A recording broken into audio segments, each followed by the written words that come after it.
Ada orang yang sholat tapi susah meraih kesuksesan, gagal lagi, gagal lagi. Ada orang yang sholat doanya belum terkabul. Masalahnya apa? Jadi dari sekian yang dijanjikan itu kenapa belum teraih? Ini pun teman-teman sekalian tidak luput dari keterangan Al-Quran, tidak luput dari jawaban Al-Quran. Bahkan sebelum saya, Anda, kita bertanya, Allah sudah lebih dulu menyampaikan keterangan kepada kita. Ada dua penyebab yang paling utama yang menjadikan seseorang yang menunaikan sholat berpotensi tidak meraih satu atau bahkan lebih di antara keutamaan yang dimaksudkan.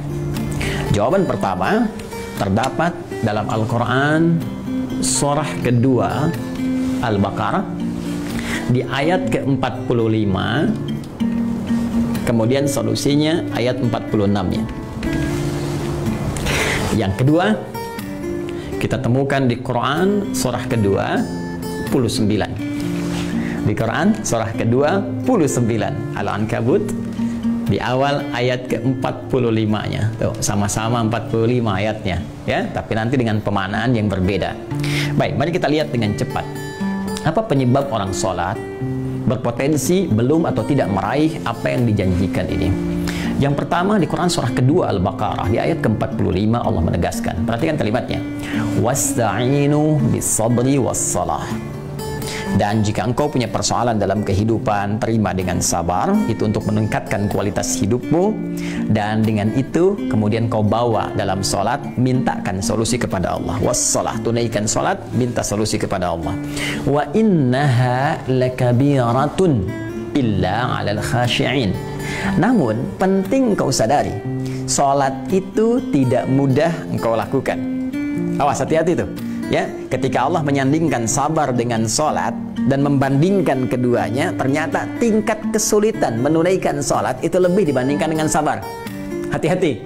Artinya kalau orang tidak sabar menunaikan sholat, orang tidak serius menunaikan sholat, itu sulit kemudian akan menunaikannya dengan sempurna.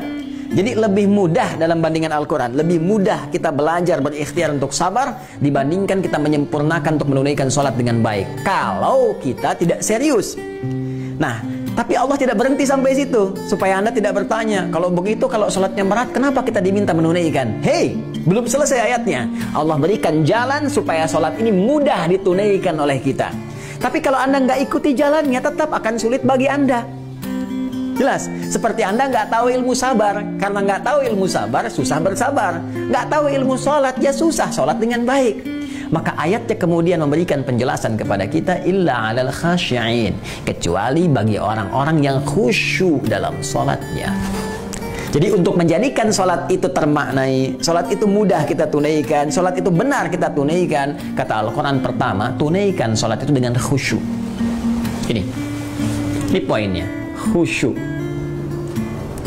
Jadi kalau kita ingin meraih keutamaan-keutamaan ini yang dijanjikan, hal-hal yang tadi dimaksudkan, maka syarat pertama kata Allah, tunaikan dengan khusyuk. Kalau nggak khusyuk jadi berat sholatnya.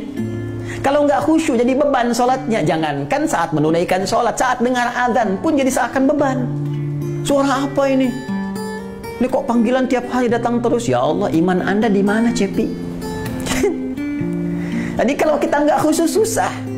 Nah, karena itu penyebab yang pertama, kalau ada orang belum meraih apa yang dimaksudkan, boleh jadi sholatnya belum khusyuk. Pertanyaan susulannya, bagaimana supaya kita bisa khusyuk sholatnya, ya Allah?